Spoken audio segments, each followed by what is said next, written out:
Alguns pacientes chegam para você com esse quadro respiratório clássico, com febre, com tosse com expectoração, dor torácica tipo pleurítica, às vezes com dispneia ou não. Então, um quadro bem característico de respiratória baixa. A gente chama de infecção respiratória baixa ou alta, para dizer que baixa é bronquiolite, pneumonia, né? E alta é traqueobronquite, infecção respiratória alta de viária superior, de amidalite, faringite, essa coisa toda, sinusopatia. Quando a gente vai falar infecções pulmonares baixas, principalmente pneumonia, então nós temos que definir realmente de que maneira a gente vai lidar com isso. Porque o que acontece? A gente usar os guidelines, infecção respiratória aguda, com pneumonia bacteriana aguda, que o diagnóstico é feito com essa história clínica, você examina o doente, tem crepitações, você faz o raio-x, vai ter consolidação, ou tomografia computadorizada, com tórax.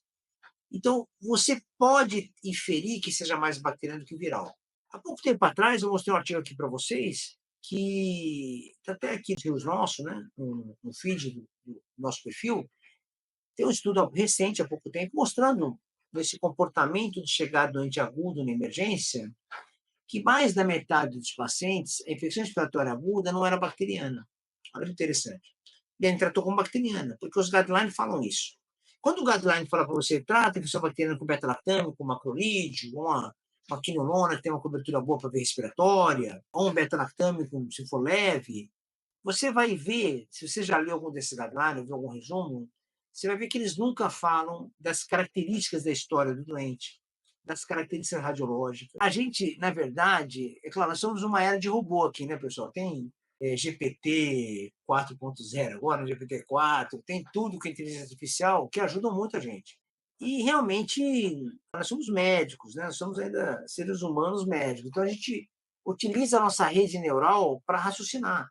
As máquinas fazem muito bem a memorização de dados e tal, mas as conexões de raciocínio, as máquinas têm dificuldade ainda. Daqui a pouco eles veem se isso já acabou. A gente faz mais nessas conexões racionais. Então, nós somos mais capazes de poder ter um raciocínio mais lógico. Então, quando a gente fala em pneumonia aguda imunitária, eu preciso entender se essa pneumonia é infecciosa.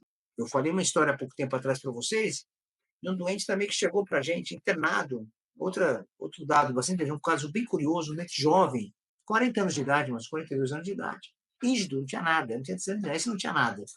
Chegou com uma dor torácica, dor torácica, dor torácica. Chegou na emergência, pneumonia. Ele tinha muito mais derrame pleural do que alguma coisa parenquimatosa na chegada. Interno o paciente, puxa antibiótico, tudo que você imaginar. Esquema terapêutico. Que quando você faz o diagnóstico, cara, o tratamento, você não erra. O problema é que o diagnóstico está errado, entendeu? Lembra que os nossos erros cognitivos de cognição? A gente faz o diagnóstico, a partir do nome do diagnóstico, você faz o tratamento incorreto. O problema é quando você chega ao diagnóstico errado, que é um erro maior nosso. Fazer história, examinar, fazer propedêutico e dar um diagnóstico. Esse é um maior erro, é uma maior gravidade. Aí vem a tortuosidade da condição. Aí a condição fica tudo torta e difícil, muitas vezes, ser capaz de parar, voltar atrás e criar um raciocínio para poder acertar o diagnóstico, corrigir a evolução do doente. Então, vejam só esse caso que eu estou citando para você: 40 anos de idade, chega um doutor torácico, mais derrame do que parênquima alterado, tomografia feita, então, antibiótico. Febre, tinha febre também, febre baixa, não melhora. Febre mantida, clínica ruim, mal-estar, dor torácica. Faz a tomografia de ampliorol bilateral. Parênquima alterado, mas não dá para ver o parênquima, porque tinha derrame, né? O derrame era de pequeno para moderado, vai, mais ou menos, pegando um terço inferior dos hemitórios, dos dois lados. E o dente indo mal, antibiótico, antibiótico, troca esquema, troca esquema, troca esquema. Passou 4 semanas internado, pessoal. Pneumonia comunitária. Quer dizer, como que você tem que pensar? Você está me escutando aí? Nessa evolução, a primeira pergunta: o que você esperava quando você estava tratando uma pneumonia bacteriana aguda? Qual o resultado que você esperava disso? Você está dando antibiótico adequado, pneumonia comunitária, o cara não tem nada, rígido, chega com uma pneumonia aguda para você. O que você esperaria? Que ele melhorasse. Ou que ele fizesse sepse e ia mal, entubado. Então. Não faz nenhuma coisa nem outra, nem melhora, nem piora. Fica lá, quase pulmonar arrastado. Passa uma semana, troca antibiótico. 2 semanas, troca antibiótico. 3 semanas. Final da história, estava com o esquema terapêutico, você já conhece, né? Carbapenêmico, associado a glimpeptide, aquela bagunça toda. E uma pneumonia comunitária, doente sem sepse, sem disfunção orgânica. Então, esse é o primeiro passo que você tem que fazer. Você tem que pegar e dar um diagnóstico, porque senão a gente vai falar terapêutico sem um diagnóstico errado, lembra disso?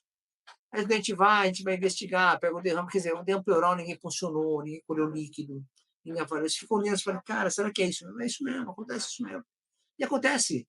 nas melhores e piores escolas. Já passei por várias escolas grandes, na Unifesp, na Unicamp e tal.